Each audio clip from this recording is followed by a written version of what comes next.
Hikmatov Sherzod Shunqorlar Vatan tayanchi kitobi. Toshkent Yangi asr avlodi nashriyoti 2017-yil 152 bet.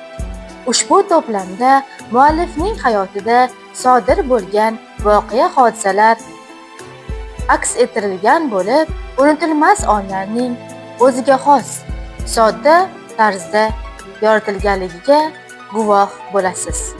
Harbiy sohaning mashaqqatli sinovlarida toblangan Sherzod Hikmatov o'zini to'lqinlantirgan, mushohadaga chorlagan o'y-fikrlarini she'r, qatra hamda kichik hikoyalar tarzida qalamga oladi.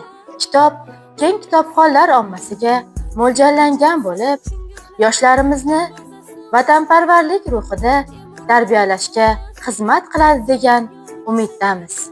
Ushbu kitobni Yashnobod tuman axborot kutubxona markazidan kelib o'qishingiz mumkin.